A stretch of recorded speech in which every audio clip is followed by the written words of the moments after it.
Welcome everyone, I'm Chef Todd Moore. I own webcookingclasses.com. You're here to see me cook a recipe today, right? No doubt. All right, let me find a recipe. Let's say this is the recipe. Well, that's not a big recipe. No, it says medium heat though, cook under medium heat. So we'll touch it to the flame. Yeah, we'll call that medium heat. And that's how I cook a recipe. Thank you. Good night. So we're slow. It took me a while on that one. I just got it. Good. Why is the guy burning recipes is the question.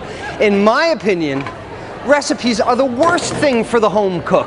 I mean, if you think about it, what other art form has a precise written set of instructions to follow? Would you ever tell a painter, here's 1.7 ounces of green paint. Paint for 22 minutes and you'll have a landscape. He'll look at you, he said, I'm going to use as much green paint as I'd like for as long as I'd like until my landscape is complete. What about the guitarist? Does the guitarist take his sheet music and go, I'm going to play a song for you. All right, A, bring. Wait, I got to go back to the sheet music. Oh my goodness, we'll be here all day if he went back and forth to the sheet music. Written recipes don't teach you to cook any more than sheet music teaches you to play piano. The best way to cook, the best cooks that I talk to are the ones that have basic cooking methods. So I'm going to try to do 6 cooking demonstrations today, and they're going to be 12 minutes each, so we'll go through them pretty quickly.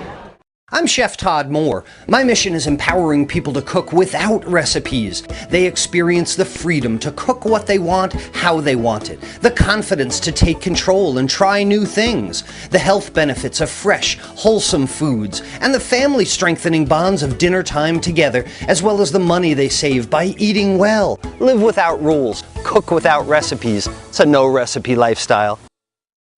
But what I do want to share with you today is my 5 chef secrets for creating amazing meals at home. And this, to me, again, my opinion, my feeling being, my mission is to free people from written recipes, is to get them to cook in an enjoyable way with the ingredients that they desire. That way you don't have to do what the recipe commands you, because there are basic faults in a recipe. So cooking by recipes is the only art form that you have to follow these strict instructions. Well, how do you get around this? And I have 5 different things that you can bring into your own kitchen to help you cook like a chef at home. The first is knife skills. You free yourself from convenience foods and microwavable things when you know how to use your knife. And in 15 minutes time or so, we're going to go over the chef's knife, and I'm going to start to cut some of these things up. The second important thing that you need to know to cook without recipes is how heat works. The essence of cooking is the transfer of heat to food. The essence of cooking is not the list of ingredients. The essence of cooking is how you impart heat to food. And there are 2 types of heat. There's convective heat and conductive heat. So when you learn the difference between this indirect heat and direct heat, that's one of the great skills that you can take forward to cook anything that you want. The third thing you really need to do, and my third secret, to be able to cook on the fly at home is to stock your pantry. If we're not listening to recipes, why not have the ingredients that you desire? When you stock your pantry with things like soy sauce or Indian Thai chili paste or anything with an ethnic flavor, now you can use a basic cooking method and add that flavor to it. The last skill is sauce making, and sauce making is a very important skill, because trust me, a good sauce will make up for a bad piece of chicken, but a bad sauce will never help it. And a bad sauce will ruin the best cooked chicken.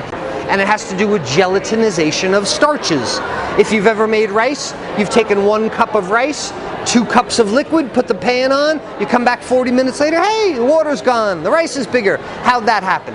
Gelatinization of starches. They absorb liquids and swell. Don't trust recipes, knife skills, stock your pantry, understand the transfer of heat, and know how to make sauces, all of which I'm going to be covering in the next hour and a half or so. So if you give me 5 minutes to clear and reset, we're going to go on to the next, which is the only kitchen knives you need in your house. 5-minute break, and I'm ready to go. Thank you for your time and attention.